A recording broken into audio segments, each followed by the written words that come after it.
But let's get another zoom in on the market action with John Traynor, People's United Advisors Executive Vice President and Chief Financial Officer. John, great to have you on the program today. We've been talking a lot about the politics, but obviously within the lens of the broader financial story, the Federal Reserve prior to all of this seemed to be the big factor here. And there's this kind of interesting confluence of both of these things where you're having some Fed watchers saying, this Russia-Ukraine thing could have an impact on Fed policy now as we head towards that mid-March meeting. What say you on whether or not you expect the Fed to adjust its stance based off of these developments?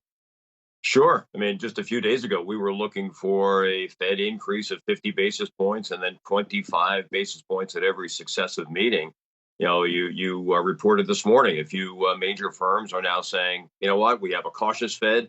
They're probably going to go back to a 25% rate increase.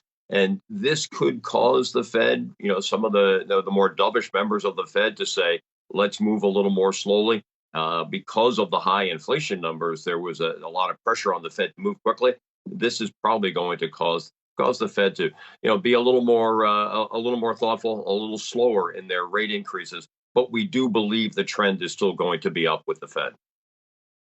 Now, this is an interesting point that you bring up because really, at the end of the day, all this does is increase the tail risk here and downside macro problems here. So what was interesting was I noted in Evercore ISI's note that even though they don't expect that more aggressive double rate hike in March, that maybe the possibility of further escalation later in the spring or maybe into the summer in Russia-Ukraine could force the Fed later on with energy prices perhaps spiking to then do a 50 basis point hike in one of those late March or summer meetings. As far as volatility goes, how do you factor that into the rate environment and the financial conditions tightening, which is a very challenging thing for someone trying to build a portfolio? Yeah, that's a great question. Our bond team keeps keeps a very close watch on bond volatility. I'm a stock guy, so I tend to look at stock volatility. But they've been taking a look at bond volatility, and the bond market is actually incredibly volatile right now. What the thoughts are going forward. So there's a real give and take as to Fed policy. So we've adopted a strategy of let's stay short. We're short our benchmark duration level, and the cash that we raised cash from our bond portfolio last year, the end of last year, with the intention of moving that into equities. We're still sitting on that cash. We're saying let's hold off. That cash is still there for a future equity investment, but we're holding off here right now. But the bond market absolutely is actually a little more difficult for us to call right now than the stock market.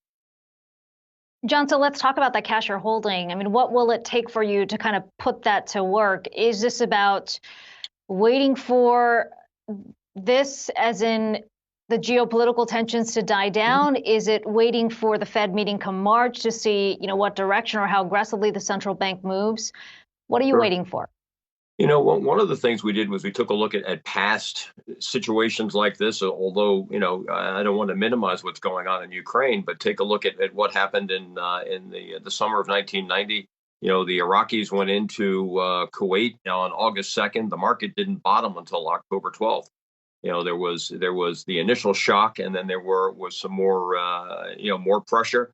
World War II, December 7th, we were attacked, and the market didn't really bottom until the Battle of Midway in the spring of 42. So, we think, we're certainly seeing a shock right now, but we're not in any rush to put the cash to work. We think you're going to need to see a little bit of a resolution.